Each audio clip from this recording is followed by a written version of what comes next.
Hi, this is Aaron Linsdau. I'm a Polar Explorer motivational speaker. Today we're dealing with a little technological meltdown of when your camera gets stuck in the I can't read the, wherever it is, SD card thing on the camera with the SD card. What do you do?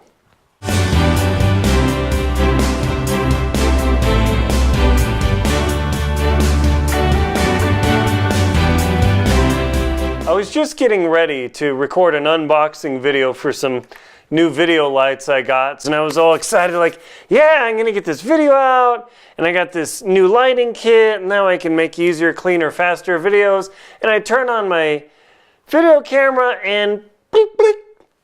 Sorry, video card and memory card locked.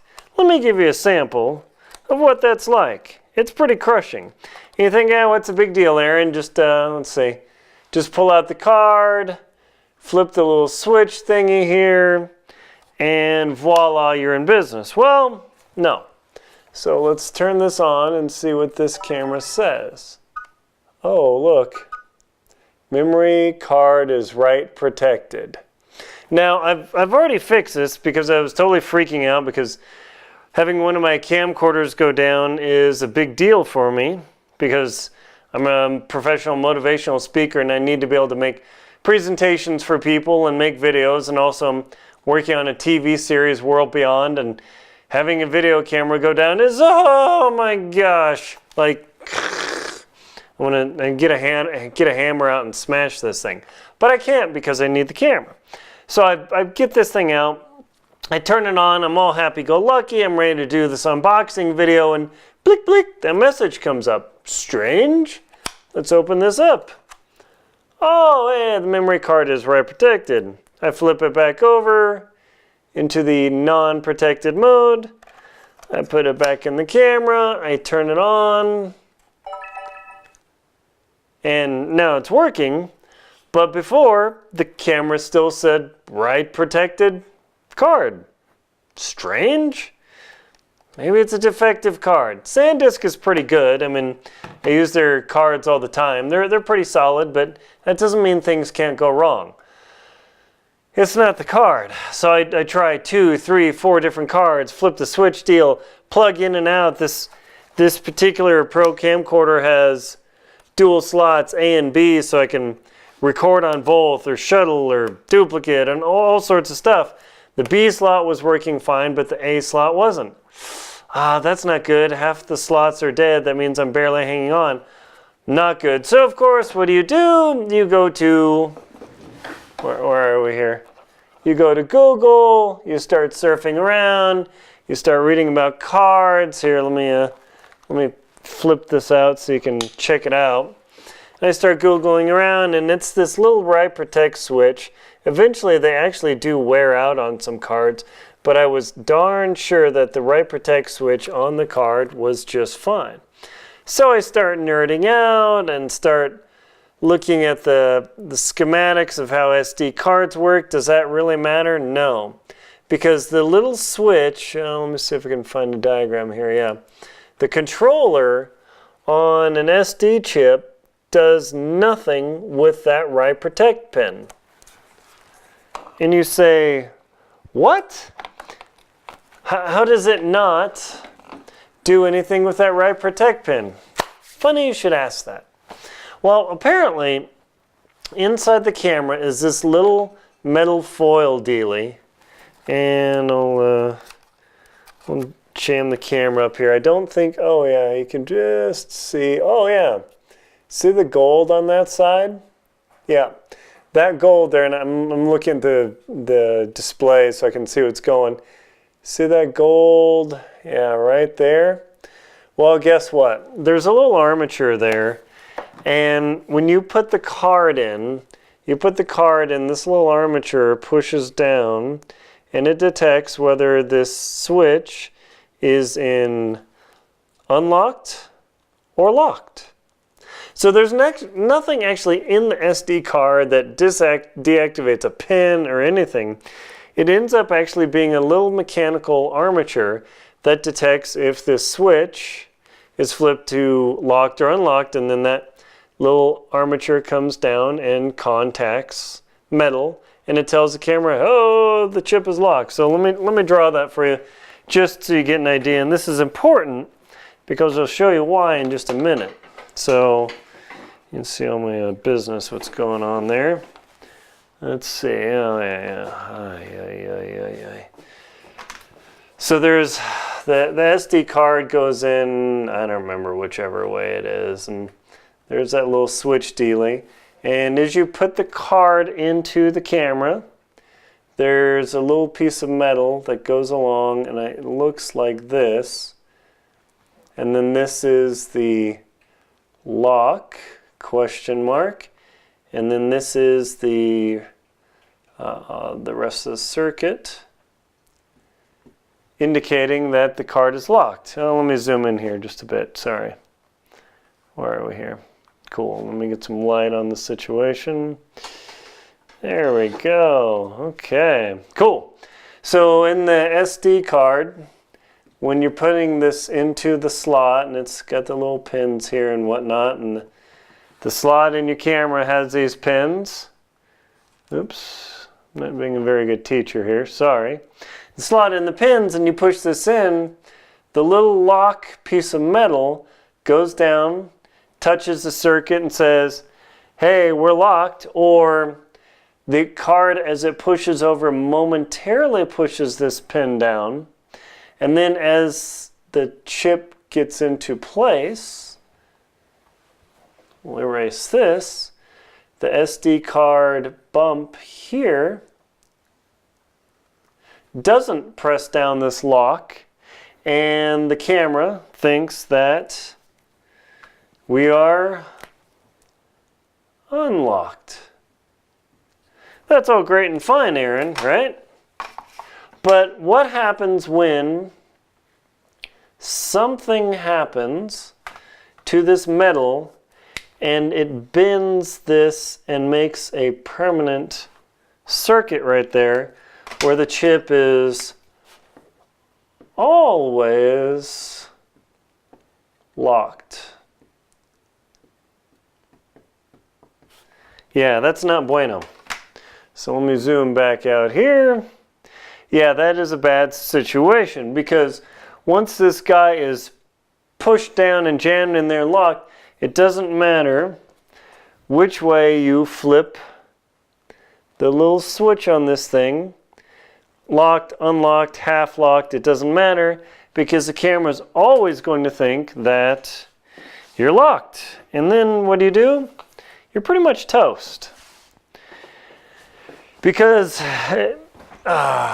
you simply cannot record anything when that chip is locked, whether it's actually locked, let's see, let me move this a bit, or not. Toast.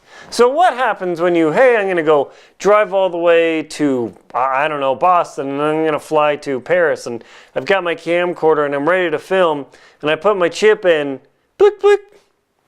Oh, locked. Oh, pull it out. Oh, that's funny. Must be a dead card. Get another card. Put it in there. Blick, blick. Bleeping, mother, bleeping, bleeping. Yeah, your camera is toast. And you are toast. And you just flew all the way around the world to do a talk, to video, to do whatever. And the camera can't write to the card. Oh, wait, let's see. Now, there is a solution, people. I know this is a long discussion, but it's very important for you to understand how to actually fix this. Now, there's a huge danger. If you try this fix and you break your camera, it's not my fault, because you are sticking a piece of metal into your camera. Nothing could go wrong with that, right? Right. So before you decide to open the door on your camera or your camcorder or whatever, and you take the SD card out, you flip that guy out, and you're just about to get in around in there and perform dental surgery, what should you do? Take the battery out, people. Do not put a piece of metal into your camcorder with this going because, I don't know, you might actually short the entire camera out and it'll blow up. You don't want to do that. Right. So make sure you take this off. Now note, there is still a charge in here. There's either a supercapacitor or a little memory battery. Yeah, that's the that's the only way this thing remembers the date. So now that you've taken the battery out, you've taken the SD card out, you're going to have to get in there, and I only found it worked with a straight dental pick. I have got, being an engineer, I've got all sorts of cool tools here, but let's see, that's just timers going off, everything's going wrong. There's, let's see if it'll focus on this guy, yeah. There's this little dental pick here, there's this. There are all sorts of options. Now, you can actually get in there and snag that little armature, and it'll actually go, let's see if I can do this. The armature is here. You can actually snag that thing and pry it up and get it to disconnect or push it to the side, left or right, and try and get it from uncatching inside the camera. So interestingly, one of the slots was dead, and I experimented on the other one, diddling that little piece of metal around, and I got it jammed, and then both were stuck. So like, okay, chill out. Now, that piece of metal is extremely delicate. If you get in there and just jam it, you're gonna ruin your camera, okay? So what I learned is between these two tools, the little curvy deal and this deal, I was able to get in there and just touch, just touch it. And I noticed all of a sudden that piece of metal rose back up. Somehow the camera, that piece of metal, as I was putting in SD cards in and out, had gotten ever so slightly under, snagged, and then it wouldn't lift. Man, seriously. So I just got in there and it looked like it was off to one side, so I'd get the dental pick out and just touch it till all of a sudden it lifts. I mean, just like a half a millimeter, and that's all it takes. So that little piece of metal is usually, at least in the Canon G20 that I'm using, sometimes it's update firmware, who knows, sometimes it's a card.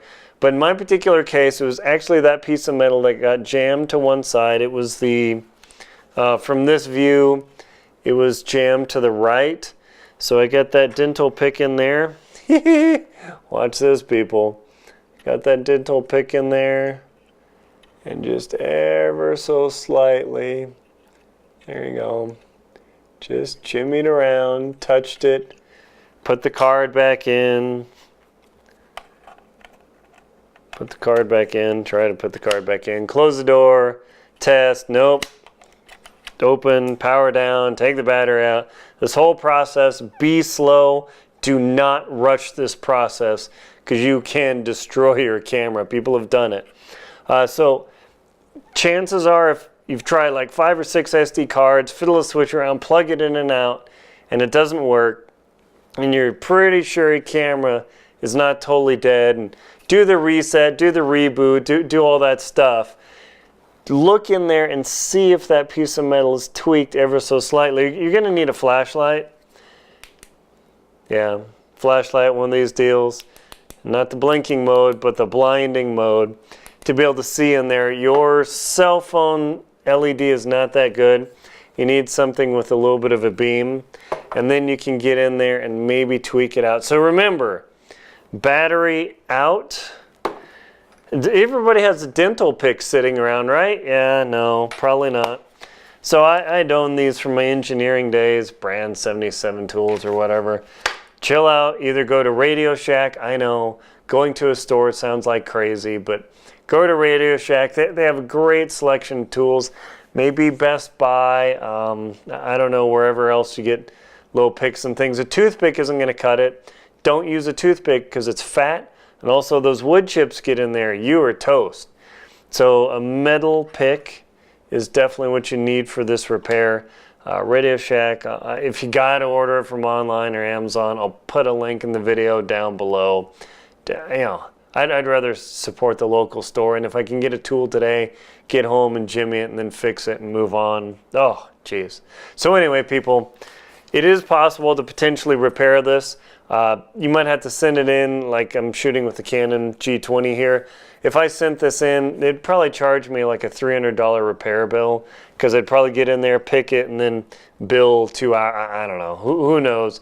Or they might tear down the camera and see it's damaged and replace the whole unit. I don't know how it works, but it's really frustrating to have to send in expensive electronics, because these cameras they're like $1,100. They're not cheap. So do I advocate doing this to yourself? Not really, because there's a good chance you'll mess up your camera and destroy it. But since one of the ports was dead and I need it to work, and I'm not going to send this camera in for a repair, it was at least worth a try just to diddle around and see if it worked. And it totally worked! Salvation! Yes! I'm back in business, so I might actually get my unboxing video done tomorrow.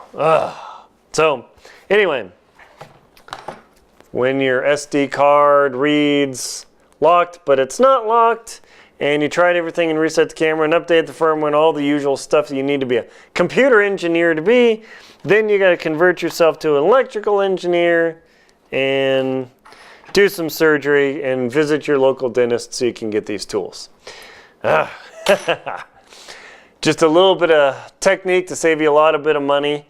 It's just part of the motivational experience to say you might be able to actually do it. Just be mindful. Don't come sue me. Don't come blame me if you destroy your camera. You've been warned. My name is Aaron Linsdau. I'm a polar explorer and motivational speaker, and also an electrical engineer. Thank you very much for watching. Please like and comment on my video and subscribe to my channel. Thank you.